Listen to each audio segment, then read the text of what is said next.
the leader of the believers. So would he be the head of the Egyptian Muslims alone? And you have another one for the Malay? Another one for the Indonesians? Huh? Or is he going to be the leader of all Muslims? Come on, answer me today. Answer me today. You know, he prophesied about the end time, that knowledge will disappear. Knowledge will disappear. And here's the evidence. That when that Imam comes, he is going to be Amirul Mu'mineen. So then what are you going to do with your Egyptian citizenship and your Egyptian passport? I don't want to go further than that. What are you going to do with your constitution of Egypt and your Syrian constitution, your pledge of loyalty to the state? Huh? What are you going to do? I know what we are going to do. We never gave up in our heart. We never gave up in our hearts loyalty to the Imam and to the Amir. No, we never gave it up, because we never accepted the substitute. And we will never accept the substitute. He's also known not only as Imam, not only as Amir al-Mu'mineen, but also as Khalifa. Khalifa. And this brings us to our difference of opinion with the Shia. We hold the view that the Shia are Muslims. Oh yes. And we gave evidence to support that. There is no fatwa which has achieved ijma'. No. Because the Shia have performed the Hajj continuously to this day. No one has stopped them. And so the ijma' of the Ummah is that the Shia are Muslims. And if they are Muslims, then you have to relate to them as brothers. Ruhama'u baynahum. And if you differ with them, you must differ in a way which is constructive and not destructive. We say that the first Amir, the first Imam, the first Khalifa was Abu Bakr Siddiq radiallahu ta'ala anhu. And then after him was Umar Farooq radiallahu ta'ala anhu. And after him was Uthman Ghani radiallahu ta'ala anhu. And after him was Ali radiallahu ta'ala anhu, Ali ibn Abi Talib radiallahu ta'ala anhu. And we have said, and we have not spoken with hostility and bitterness and enmity. We have spoken with sadness in our hearts. That if you declare of Abu Bakr Siddiq radiallahu ta'ala anhu, that he was a usurper who stole somebody else's position, we say that you are misguided. If you're annoyed with us, what can we do? But facts are facts. And we say that if you say that Umar radiallahu ta'ala anhu was also a usurper, we say that's double misguidance. And if you compound that by saying that Uthman Ghani radiallahu ta'ala anhu was also misguided, we say, come on, it's time to wake up from your sleep. And we're not speaking these words with bitterness and with anger and with hostility.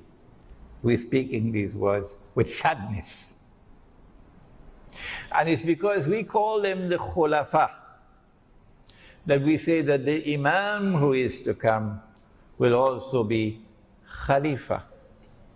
What is the implication now of Allah subhanahu wa ta'ala sending to us a Khalifa? and saying to him that he will be from within your own ranks. كيف أنتم إذا نزل عليكم ابن مريم وإمامكم منكم. And your imam will now be from within your own ranks. Very clearly to me, this hadith is anticipating a time will come when we will no longer have khilafah. No. That we will be ruled by those who are not Muslims. There is no authentic Islamic rule anywhere in the world today.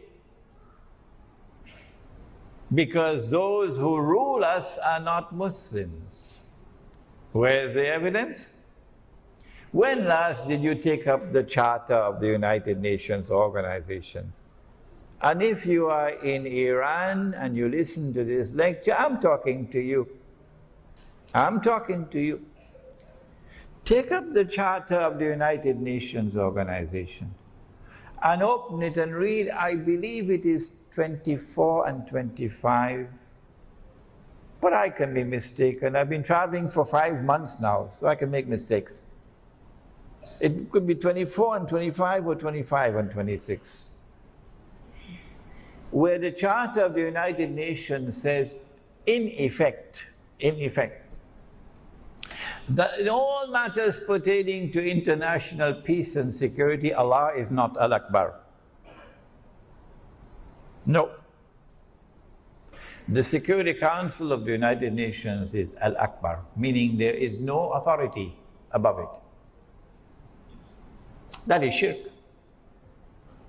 And so once you are a member of the United Nations organization, your Amir al-Mu'mineen, your Khalifa, your leader, your ruler, ultimate ruler is the Security Council of the United Nations. And so you can call yourself an Islamic Republic, like Pakistan used to do before it became an American Republic. And I don't say this to ridicule the Pakistani people, because I studied in Pakistan and my heart beats with the people of Pakistan who are imprisoned in Pakistan because they don't have the freedom to choose their own leader. Their leader is chosen in Washington by the Zionists. And so a time is going to come when we will be ruled by those who are not from within our own ranks.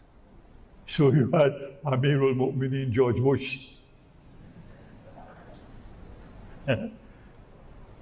But that's not going to last forever. No.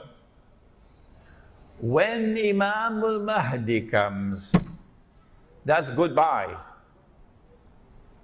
to the substitute that they gave us for the Khilafah. Dajjal gave us the modern secular state. And the modern secular state has replaced the Khilafah. And all of mankind, illa masha'Allah, have pledged their allegiance to the modern secular state, loyal to the modern secular state and to its constitution. And as a consequence have said goodbye to Allah and to the Khilafah. But you and I have not done that. In our hearts we are faithful to Allah and to His Messenger.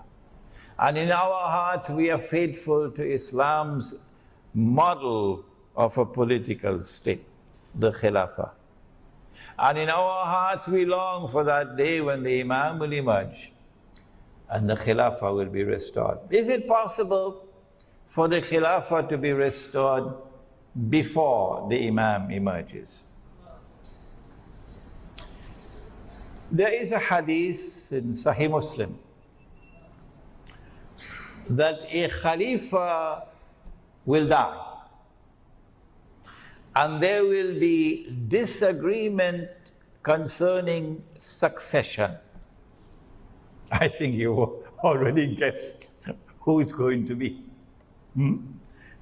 There will be disagreement concerning succession. And then a man will emerge out of Medina. Remember Medina, not Jakarta, Medina. And he will hurry to Mecca. And the people of Mecca will come out to him and urge him and try to force him to accept the bay'ah. No, we have a problem here. We have heard this word for years and years and years and years. The word bay'ah has been put in something called cold storage. So we got to go to the cold storage now and pull it out. What is this bay'ah? It is the pledge of allegiance which legitimizes the rule of the Khalifa. That is bay'ah, and it is an institution that is located in the Quran and in the Sunnah of Nabi Muhammad alayhi salatu wasalam. When he accepts the bay'ah, at that time he will confirm and proclaim himself to be Imam Mahdi. Now then, I made this comment, and I did not make this comment in any disrespectful way. No, I was merely speaking facts. And if Imran is not allowed to speak facts, what should he talk about? I said that Mecca has never been a Shia city. Is that true or is that false? Tell me. I never said that there are no Shia in Saudi Arabia, and now you come to hit me with a left uppercut for something I never said. Please have some respect for your own intellect and don't quote people wrongly. What I said is that Mecca has never been a Shia city. Is that true or is that false? There is nothing to suggest to us that that situation will change in the future and that Mecca will transform itself and become a Shia city. There is no evidence to support that. And therefore we ask, how can a people of Mecca who are not Shia, how can they go out and pledge allegiance to a Shia? If you have an answer, I'd be happy to get the answer. You can send me an email. And I am not wearing any boxing gloves. No, this is not the age for that. This is a reasoned discourse that is being presented tonight. And so I conclude that the Imam cannot be Shia. This is my conclusion. If you differ with me, that does not mean that we should have boxing gloves fighting each other. No. Now then, the argument is raised that because the Prophet ﷺ used the word Khalifa, a Khalifa will die. The implication is that the Khilafah will be restored before the advent of Imam al-Mahdi. But have you forgotten that hadith with which we began? كيف أنتم إذا نزل عليكم ابن مريم وإمامكم منكم? Why should the Prophet ﷺ say to us that this Imam will be from your own ranks when we already have the Khilafah? It has already been restored. And our Imams are already from our own ranks. Why should he say that? My understanding is that the hadith is clear that prior to the advent of Imam Mahdi, it is not possible to restore the Khilafah. No. And therefore, when the word Khalifa is used, a Khalifa will die. The Prophet ﷺ is referring to a Muslim ruler. Who could it be? Oh, the answer is clear. It has to be a Saudi king. Because there are 5,000 princes out there waiting, struggling, fighting to take over. And there's already sufficient evidence of internal conflicts and rivalries within the big Saudi clan. So, a Saudi king will die.